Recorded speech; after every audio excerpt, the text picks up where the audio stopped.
Hey, me, Matt here.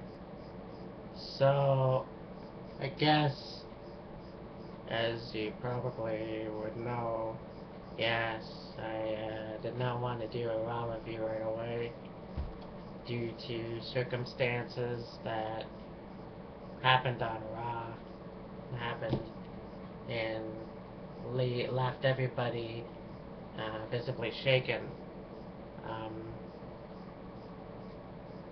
I guess, if you don't already know, and I'm pretty sure all of you do. Jerry Lawler um, had a heart attack live around Montreal at the Bell Center, and he was taken in the back, and he was dead, clinically dead, for 20 minutes, and they brought him back, and then he got airlifted to the or he got taken to the hospital in Montreal, and the good news is, though, is he did not suffer any brain damage. He still can't talk. He's not out of the woods yet, but as far as I know right now, he is alert. He is energetic, I guess. I don't know. But so far, so good. Does this mean he shouldn't wrestle anymore? I would think. I know that some people would disagree, but I think that's the wisest thing. I understand he's in physical shape. I understand that he is a little kid inside a 62-year-old man's body. But remember, he's 62 years old. And the fact is, he's wrestled his matches. He's had a great run. I just think that at that age, he should not be in the ring anymore because of something like that. I know that he had a blockage in his heart and they operated on him, but I just don't think it would be wise for him to step back into the ring anymore. But, so on to the Raw review. And, so in Montreal, we had CM Punk come out after Bret Hart came, and after 15 years of, I guess, not being in Montreal since the whole Survivor Series screw job of '97. So he came out and it was interrupted by CM Punk. And basically they went back and forth, and then that was about it until later in the night. Then we had the Tag Team Championship match, Kofi Kingston and R-Truth versus The Miz and Antonio Cesaro. And I don't know, maybe it's just me, it's probably other people as well, but anybody else finding this say a word in 5 languages stupid? It's really getting unnecessary now, but he is a good athlete for what it's worth.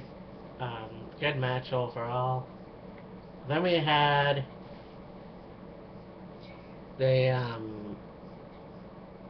courtroom scene with Sheamus gave his talk about giving the broad kick and why it should be illegal, and David Otunga was on the other side. It was a pretty good thing. It was a pretty good skit.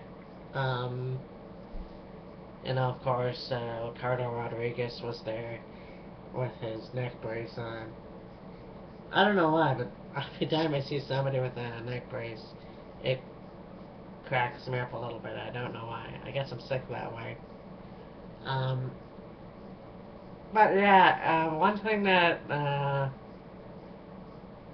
I guess Sheamus made a joke there, saying he was half Jewish, and he said a joke, and he said another joke, which I thought was, why, if this is a PG show, why they would put that in there.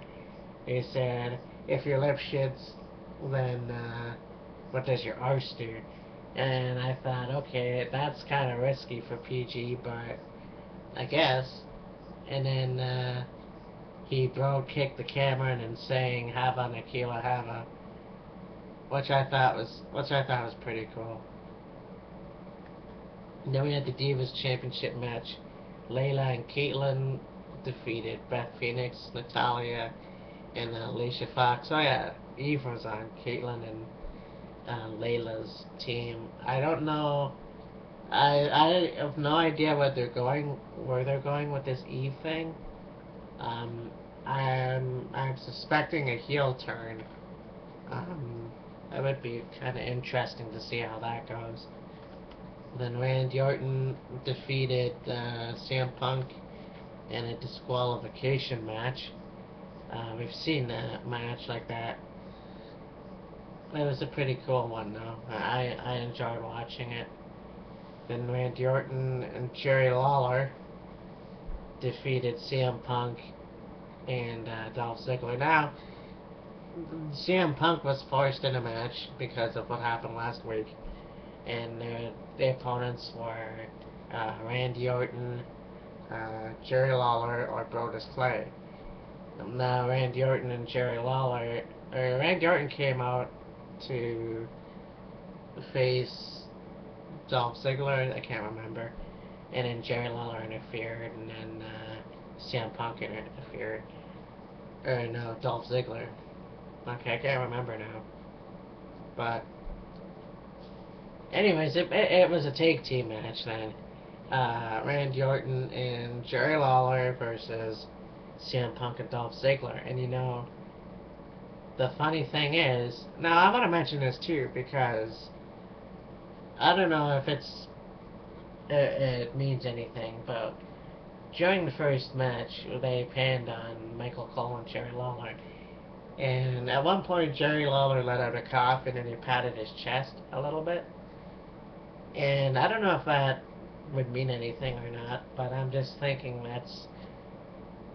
I don't know, to me, that doesn't mean much, but I wonder if that was the starting of the heart attack that would later happen. But Jerry Lawler came into the ring and he really was doing really well at wrestling. So I don't know what happened. And then Ryback and Heath Slater came out, and Ryback defeated Heath Slater. And this is when the whole thing with Jerry Lawler did happen, and he was rushed in the back, and then Michael Cole took over. And so Daniel Bryan and Kane took on the Primetime Players. I like to see, that was a good match because I do like the Primetime Players, but I honestly think that Kane and Daniel Bryan should be a tag team. That would be pretty cool. They don't like each other, they're polar opposites, but I think, just like John Cena and Shawn Michaels and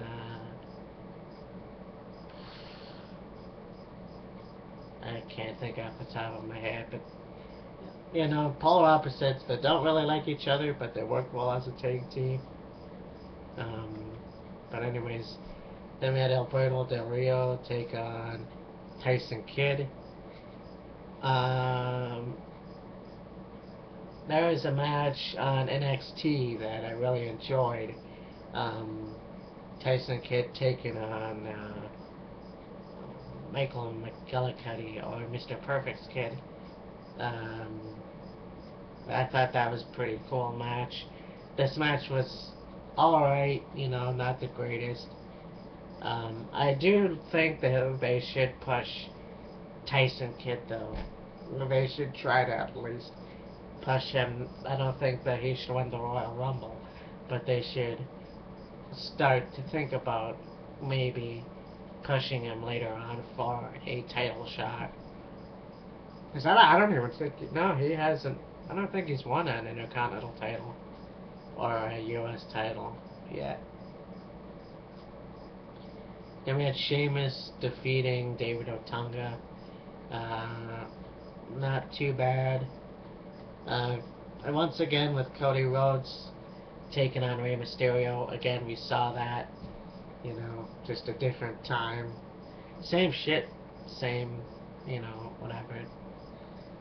Then we had the main, well, sort of thing with, we had Bret Hart come out and he said he was gonna talk to John Cena at the end of the night. And so him and John Cena went and they talked, and then CM Punk came, and they really do a good job at making CM Punk the heel. Although I was conflicted, you know, because I'm a huge Bret Hart fan, but I'm also a CM Punk fan, so I just didn't know who to cheer for. But you know, CM Punk was going to attempt to hit Bret Hart, but Bret Hart retaliated. So you know, that's pretty much the end of Raw. So guess that's it for me. Get well soon, Mr. Lawler.